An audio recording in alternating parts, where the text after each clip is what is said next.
मानस पढ़ेंगे तो पाएंगे कि शंकर जी जैसे सद्गुरु मिलने के बाद भी रावण कभी उनसे समझा नहीं और शंकर जी ने कभी उसे समझाया नहीं, कभी नहीं समझाया। अच्छा, शंकर जी सबको समझाते हैं और अपनी जो परंपरा है उसमें ग्रंथों में कोई भी ग्रंथ देखो शंकर जी समझा रहे हैं, पर सबको समझाते हैं, सब जगह शंकर जी समझाते हैं, देवताओं तक को समझाते हैं, लेकिन उन्होंने रावण को कभी नहीं समझाया। और यह बात हम नहीं, तुलसीदास जी महाराज लिखते हैं, करत राम विरोध बारक न हटक्यो ईश। रावण को सबने समझाया, केवल शंकर जी ने नहीं समझाया। तो शंकर जी से किसी ने कहा कि आप क्यों नहीं समझाते, और तो सब समझाते हैं। शंकर जी बोले, जो समझाते हैं वो खुद नहीं समझते, इसलिए समझाते हैं। हम रावण को अच्छी तरह समझते हैं, इसलिए नहीं समझाते।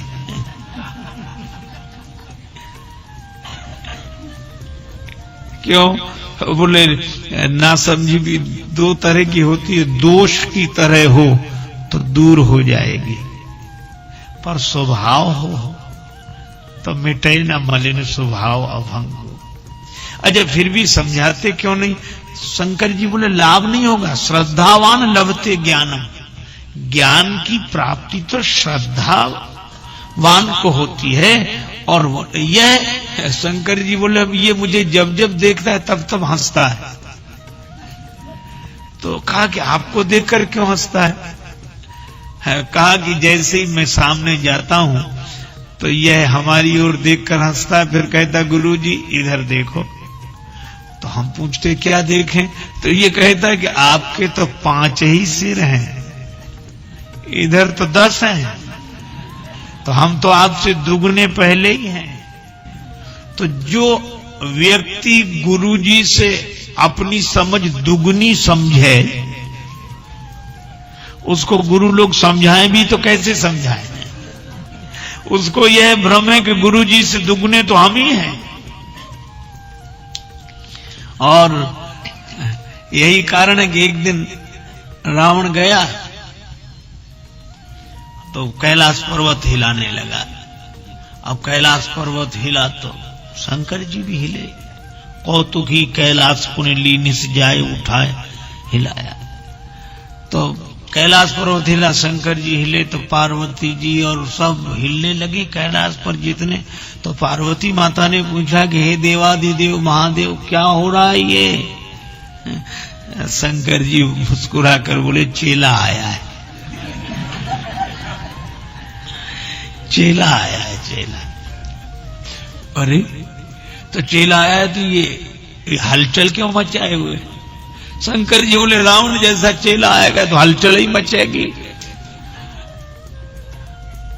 क्योंकि जो गुरुओं के यहां जाकर भी हलचल मचाते हैं, क्योंकि गुरुजी से अधिक खोपड़ी वाला अपने को समझते हैं, तो उनके 5 हमारे 10, ये खोपड़ी वाले हलचल ही मचाते हैं। और यही कारण है कि श्री सीता जी का जन्म घट से हुआ है। और घट शब्द में श्लेष है, घट घड़े को भी कहते हैं और घट हृदय को भी कहते हैं। और श्री सीता जी शांति हैं, भक्ति हैं। भक्ति का जन्म होगा तो हृदय से होगा। और एक अद्भुत संकेत है, रावण ने सीता जी का हरण किया है। भक्ति का जन्म हृदय से होता है, खोपड़ी वाले तो हरण करते हैं। और एक सज्जन बड़ी अच्छी बात कहते, इसका नाम ही खोपड़ी है, खो दिया है इसीलिए तो पड़ी है।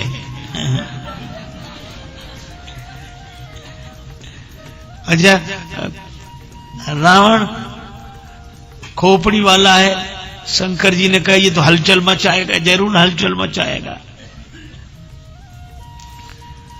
और उस रावण से जब किसी ने पूछा क्या कर रहे हो, तो बोले प्रणाम कर रहे हैं। कहा ये कैसा प्रणाम? तो बोले गुरु जी को सिरोधार्य कर रहे हैं। कैसे? कहा कैलाश पर्वत उखाड़ कर सिर पर रख लेंगे, पर्वत सिर पे, इसके ऊपर गुरु जी।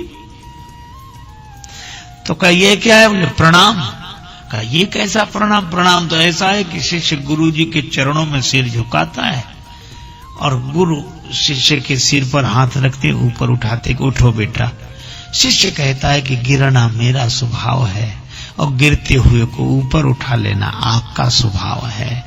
शिष्य का भाव यह है कि मुझे गिरते हुए को आपने ऊपर उठा लिया, गुरुदेव आपकी कृपा है इसलिए मुझे आज यह ऊंचाई मिली है, नहीं तो कैसे मिलती। जब तक बिके न थे कोई पूछता न था, तुमने खरीद कर अनमोल कर दिया। भाव तो यह है। पर रावण बोला इस तरह मैं प्रणाम नहीं करता। क्यों? का सब की तरह प्रणाम करूं तो सब में और मुझ में अंतर क्या है? तो कब ऐसा प्रणाम नहीं करते, ऐसा करते हो क्यों?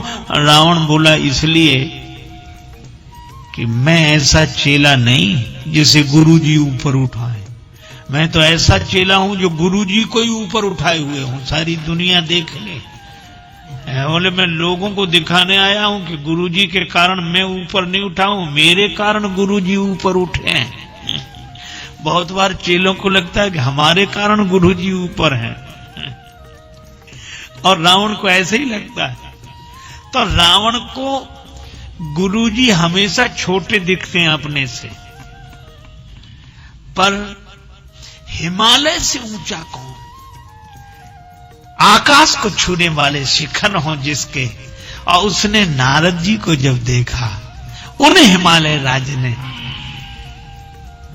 निज सौभाग्य बहुत गिरिवर्णा कि आज मेरा बड़ा सौभाग्य है, बड़ा सौभाग्य है। क्यों? सद्गुरु आए हैं। आप विचार करो, श्री सीता जी लंका में हैं, अशोक वाटिका में हैं और अपने चरणों में दृष्टि पर मन राम जी के चरण कमलों में, और हम लोग यह भरत खंड समीप सुरसरी थल भलो संगति भली। हम भारतवर्ष में गंगा जी के किनारे भगवान के मंदिर में, लेकिन मन कहां जाता है? हमारे गुरुदेव कहते थे भक्ति उसी की हो रही जहां टिका मन जाए, और अंत वही हो जाता है जिसे ले अपनाए। श्री सीता जी के चरित्र की महिमा का वर्णन क्या कोई कर सके? लंका में अशोक वाटिका में बैठकर अपने चरणों में दृष्टि रखकर मन राम पद कमल ली।